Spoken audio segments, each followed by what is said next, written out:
¿Qué tal, jóvenes y señoritas? Hemos llegado ya al final de nuestro recorrido de un año por el camino de la filosofía y ya solamente nos resta concluir con la evaluación de nuestro segundo parcial, que estuvo dedicado al tema de la estética. Así es que, bueno, aquí está la videochuleta para que ustedes puedan prepararse para los exámenes que realizaremos próximamente, empezando por el examen interparcial de 10 preguntas abiertas que haremos enseguida, y también el examen parcial de 30 preguntas de opción múltiple que realizaremos la próxima semana. Pues bien, en lo que respecta a este segundo parcial dedicado a la estética, vimos el concepto de la estética de varios filósofos, tanto de la antigüedad como de la era moderna. En cuanto a los filósofos antiguos, comenzamos con Platón. Y a propósito del pensamiento de Platón, el concepto más relevante que vimos de su pensamiento estético fue el concepto de la mímesis, la cual nosotros traducimos como imitación. En este sentido, cabe recordar, subrayar de forma muy precisa que Platón, en realidad, desde su postura como un filósofo idealista, tiene una concepción negativa del arte, porque para él la realidad fundamental, la realidad esencial y que subyace a todo lo que existe, es la realidad que se encuentra en el mundo de las ideas. En el mundo de las ideas, recuérdenlo, se encuentran los arquetipos eternos de todo lo que existe. Y lo que nosotros conocemos aquí en el mundo sensible, en el mundo que se experimenta con los sentidos, es únicamente una copia de aquellas ideas que se encuentran en el topus Uranus, en el mundo arquetípico. Pero además de eso, los artistas, ellos hacen una imitación del mundo sensible por medio de sus obras, lo cual convierte al arte en una copia de la copia. El original es el mundo de las ideas, la primera copia es el mundo sensible, y el arte es ya una copia de la copia. Para Platón esto tiene un carácter negativo, porque esto significa que los artistas están degradando o están robándole su perfección a ese mundo arquetípico, a ese mundo original que está en el mundo de las ideas. Y por lo tanto, Platón expulsará a los artistas de su república ideal. Esto ténganlo también muy presente. Además de este asunto de la mímesis, también en el diálogo de Lipias Mayor hablamos de las características de la belleza sensible y de la belleza inteligible. A cada una de ellas asignamos 3 características que son opuestas entre sí. Así es que la belleza sensible, la belleza de este mundo material que captamos con los sentidos, tiene la característica de ser subjetiva, pero en cambio la belleza inteligible, la belleza del mundo de las ideas que se captan por medio del pensamiento, es una belleza objetiva. Mientras que la belleza sensible es relativa, la belleza inteligible será absoluta. Y si la belleza sensible es pasajera, la belleza inteligible pues es una belleza eterna. A continuación abordamos el tema de Aristóteles a través de su obra conocida como La Poética, en la cual habla de los géneros del teatro clásico, del teatro griego, haciendo un particular énfasis en la tragedia.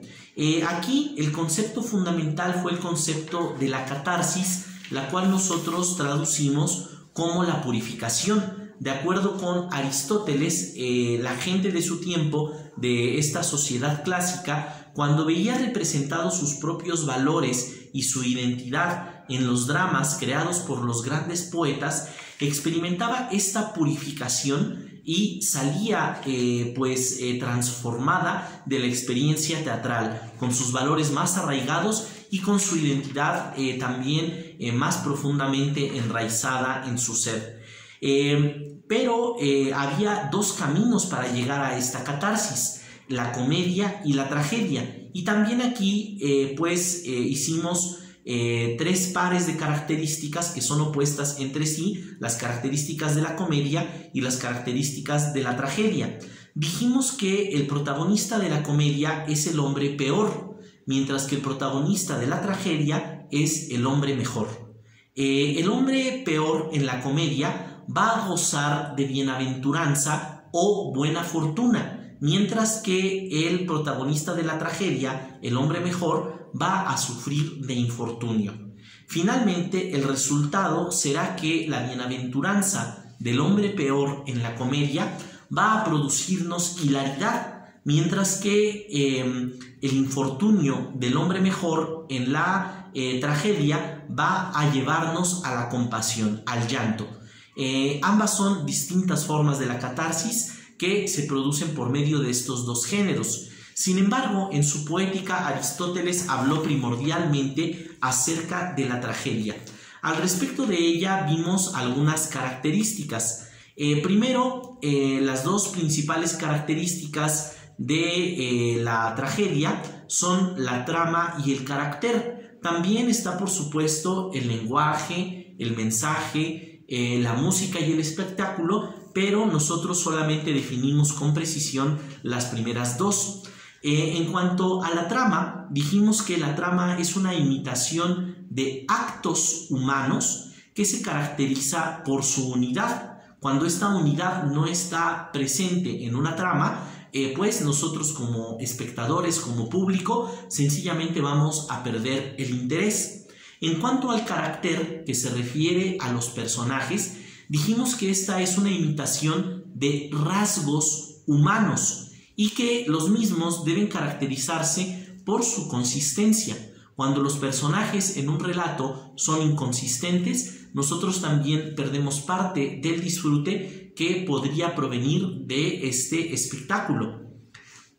A continuación, también mencionamos dos formas positivas y dos formas negativas en las que concluye la trama de una tragedia. Las formas positivas son aquellas que utilizan los grandes poetas que logran así realmente llevarnos a la catarsis, mientras que las formas negativas pues son las que utilizan los poetas inexpertos y sin talento, que nos arrebatan así el placer del espectáculo teatral. La primera característica positiva será el reconocimiento, que es lo que ocurre cuando el protagonista de la tragedia finalmente reconoce e identifica su destino, y entonces una serie de conflictos que venían tejiéndose en la historia finalmente se desatan, se aclaran y de una forma u otra se resuelven, llevándonos a nosotros a experimentar toda la emoción de ese drama.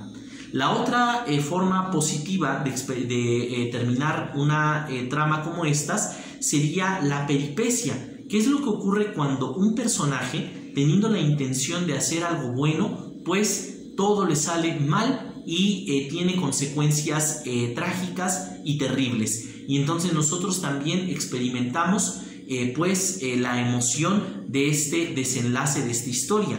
En cuanto a las formas negativas, la primera de ellas es el falso mensajero, en la cual la trama se resuelve de una forma digamos que no es convincente. La forma en la que resuelve el problema el autor no termina por emocionarnos del todo.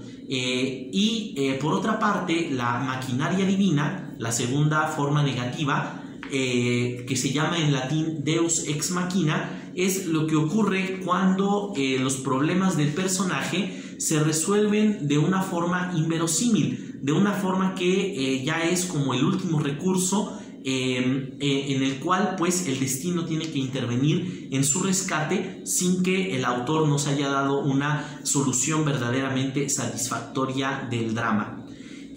Por otra parte, después de ver a estos filósofos de la antigüedad, pasamos a los filósofos modernos. Empezando con David Hume, él nos habló acerca de la norma del gusto, es decir, de la norma del gusto estético y cómo nosotros lo adquirimos. Al respecto, el punto más importante del pensamiento de Hume era el hecho de que para él el gusto es algo que es educable. A pesar de que el gusto pueda ser subjetivo, de que es también intuitivo porque es algo que no se produce intelectualmente, a pesar de ello, esto no quiere decir que el gusto no se pueda educar con las sucesivas experiencias estéticas que nosotros tenemos a lo largo de la vida. Esto es tan cierto que algunos individuos llegan al grado de convertirse en expertos o en jueces del gusto, y cuando lo han hecho es porque han conseguido una característica mental a la cual Hume identifica como la delicadeza de la imaginación. Entonces, resumiendo a Hume, el gusto es educable y nos lleva, por medio de la delicadeza de la imaginación, a convertirnos en jueces o expertos del gusto. Emmanuel Kant, por otra parte, nos habló primero acerca del sentimiento de lo sublime.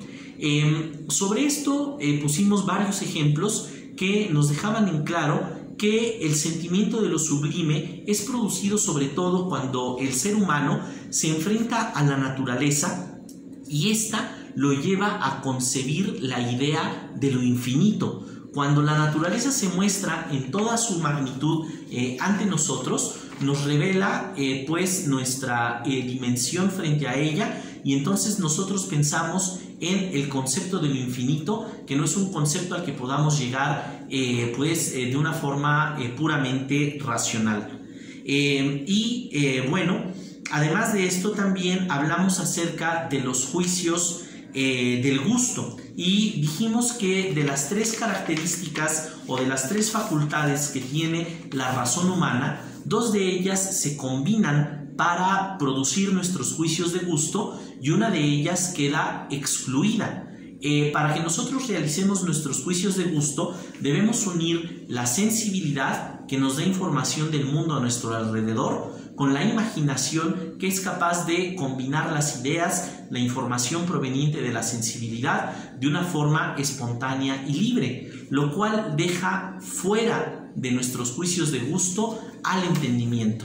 El entendimiento, que se trata de un pensamiento metódico y ordenado, no tiene más que una participación marginal en nuestros juicios de gusto, siendo fundamentales en su lugar la sensibilidad y la imaginación. Además de eso, también abordamos con Kant las cuatro características de nuestros juicios de gusto. Dijimos, primero que nada, que el juicio de gusto es un juicio desinteresado. En segundo término, que se trata de un juicio sin concepto. En tercer término, que nos produce una complacencia necesaria. Y además de todo, que en el juicio de gusto nosotros encontramos una conformidad entre el fin y el objeto. Entonces, estas son las cuatro características del juicio de gusto, para que las tengan ustedes muy presentes. Posteriormente llegamos a Georg Wilhelm Friedrich Hegel, del cual es muy importante recordar que en su concepto, también como un filósofo idealista, al igual que Platón, el arte clásico, el arte de la antigüedad, es lo máximo a lo que el arte puede aspirar. Recordemos que para Hegel, después del arte de la antigua Grecia y de la antigua Roma, todo el arte posterior es únicamente una repetición, una imitación que no alcanza la perfección que alcanzó el arte en aquella época.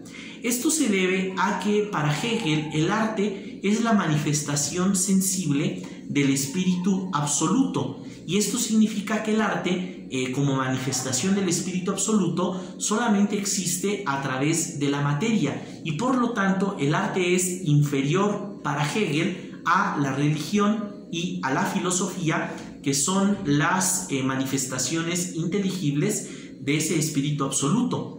Mientras que en estas el espíritu se manifiesta de manera directa frente a nosotros, en el arte se manifiesta por medio de la materia, se manifiesta de manera sensible, y para Hegel pues esto es una forma inferior de acceder a la autoconciencia del espíritu absoluto. Así es que Hegel, por estas razones y en estos términos, va a compartir con Platón una percepción pues relativamente negativa de la creación artística, sobre todo cuando se le compara con la filosofía, donde la autoconciencia se hace pues manifiesta de una forma directa y objetiva.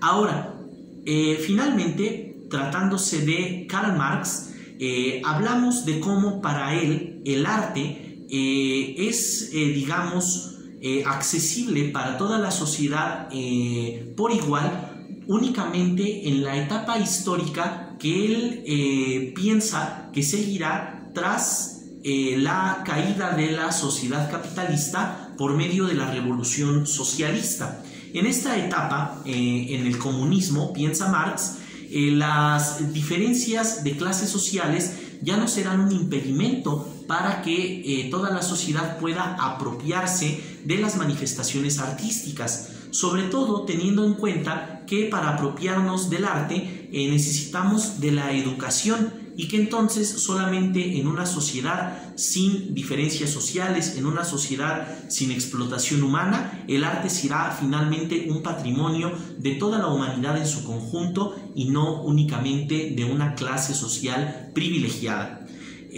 También pudimos llegar a esto cuando comparamos también las características del arte, de la creación artística, con el trabajo enajenado. Y nos quedó muy claro que mientras que el trabajo enajenado tiene una utilidad, el arte carece de ella. Mientras que el arte enajenado es práctico, el arte es absolutamente impráctico. El trabajo enajenado es útil y el arte es inútil, pero también esto quiere decir que el trabajo enajenado es forzado, mientras que la creación artística es libre y creativa. Mientras que en el trabajo enajenado la creatividad humana está reprimida, en la creación artística esta creatividad pues logra manifestarse, logra explayarse por completo.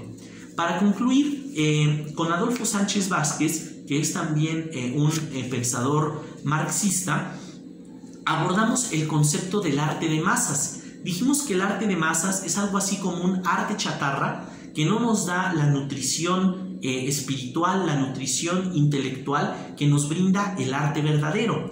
Pero además de esto mencionamos sobre todo que el arte de masas puede llegar a las amplias mayorías de explotados en la sociedad capitalista, primero por medio de la tecnología. El arte de masas puede masificarse gracias a la tecnología. Sin embargo, como este está sujeto a la ley de la ganancia económica, se convierte únicamente en un espectáculo y no en ese alimento nutritivo que el arte debía ser en las sociedades anteriores, y que Marx piensa puede volver a hacerlo en la sociedad más allá de la sociedad capitalista. Pues bien, espero que esto les sirva para poder estudiar, para prepararse para sus exámenes. Y sobre todo, quiero yo agradecerles de verdad por toda la paciencia, por todo el tesón que ustedes han demostrado, por tener que estudiar en condiciones tan complicadas como las que nos han tocado en el último año. Yo en verdad deploro mucho no haber compartido el aula con ustedes. Al mismo tiempo me alegro de haber podido hacer un esfuerzo por llegar a ustedes por medio de la tecnología, de las plataformas digitales, pero tanto más hubiera preferido conocernos más de cerca y compartir de una forma más próxima todo esto que yo encuentro tan importante compartir con ustedes. Como sea, pues nuestro camino juntos ha concluido. Y yo quiero despedirme de ustedes dedicándoles este poema del poeta Enrique González Martínez. Y el mismo, antes de compartirlo con ustedes, pienso que resume una idea o una experiencia que yo siempre he aspirado a poder transmitirles.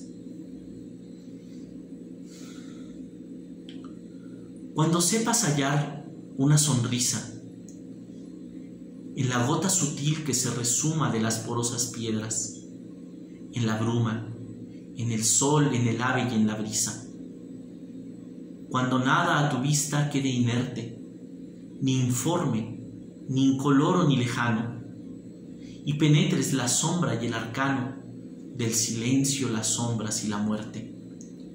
Cuando tiendas tu vista a los diversos rumbos del cosmos y tu esfuerzo propio sea como potente microscopio que va hallando invisibles universos, entonces, en la llama de la hoguera de un amor infinito y sobrehumano, como el santo de Asís, dirás hermano al ave, al celaje y a la fiera. Sentirás en la inmensa muchedumbre de seres y de cosas tu ser mismo. Serás todo pavor con el abismo y serás todo orgullo con la cumbre. Sacudirá tu amor el polvo infecto que macula el blancor de la azucena. Bendecirás las márgenes de arena y adorarás el vuelo del insecto. Besarás el garfio del espino y el sedeño ropaje de las dalias, y quitarás piadoso tus sandalias por no herir a las piedras del camino.